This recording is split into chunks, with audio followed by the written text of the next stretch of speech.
Praise lord. ప్రభువును రక్షకుడైన ప్రియ యేసుక్రీస్తు నామమునకు మహిమ కలుగునుగాక. మీ అందరికీ కూడా యేసు నామమున వందనాలు. ఈరోజు దేవుడు మనకిచ్చు వాక్యపు వాగ్దానము మొదటి సమూయేలు గ్రంథము 2వ అధ్యాయము 30వ వచనపు చివరి వాక్యములు దేవుడు మనకు వాగ్దానముగా ఇస్తున్నాడండి. ఆ వాక్యం ఏదనగా, కావున యెహోవా వాక్కు ఏదనగా, నన్ను గణపరచు వారిని నేను గణపరచుదును, నన్ను తృణీకరించు వారందరూ తృణీకారం పొందెదరు అని దేవుడు సెలవిస్తున్నాడండి. కాబట్టి ఏదంటే, యెహోవా వాక్కు ఈరోజు నీ దగ్గరకు వచ్చి, నీ గుమ్మం దాకా వచ్చి, నీ దాకా వచ్చి నీతో మాట్లాడుతున్నటువంటి మాట ఏదై ఉందంటే, నన్ను గణపరచు వారిని నేను గణపరచుదును అని దేవుడు సెలవిస్తున్నాడు. ప్రియ సహోదరి, ఈరోజు దేవుడు నీ ఎద్దకు వచ్చి నీతో మాట్లాడుతూ ఆయన సెలవిస్తున్న మాట, ఎవరైతే నన్ను ఘనపరుస్తారో నేను వారిని ఘనపరుస్తాను అని సెలవిస్తున్నాడు.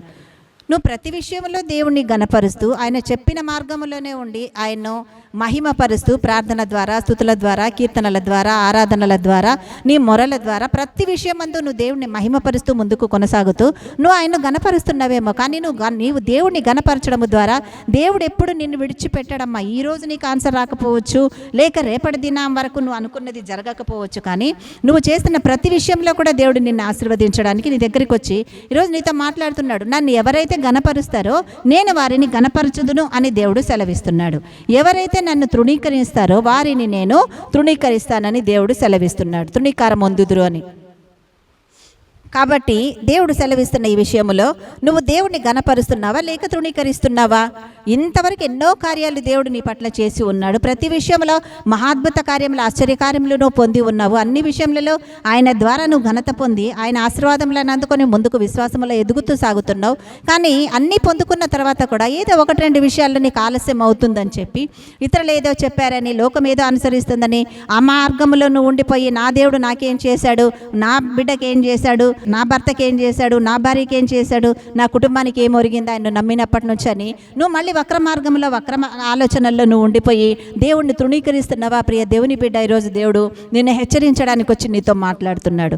అందుకే నువ్వు ఘనపరిస్తే దేవుణ్ణి, ఆయన నిన్ను ఘనపరుస్తాను అని అంటున్నాడు.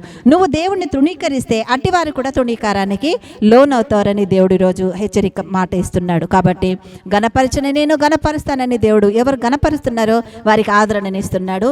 ఎవరైతే తృణీకరించి ఆయన మార్గములు లేకుండా లోకానుసారముగా జీవిస్తూ లోకములో ఒక కాలు దేవునిలో ఒక కాలు అని అన్నట్టు నీ విశ్వాసంలో కొనసాగితే నీవు కూడా తృణీకరించబడబోతున్నావని దేవుడు హెచ్చరిస్తూ మాట్లాడుతున్నాడు. కాబట్టి ధైర్యంగా ఉండి దేవుణ్ణి మాత్రమే కనపరుద్దాం. మనల్ని పిలిచిన దేవుడు ఎన్నడూ విడువని ఎడబాయని దేవుడై ఉన్నాడండి.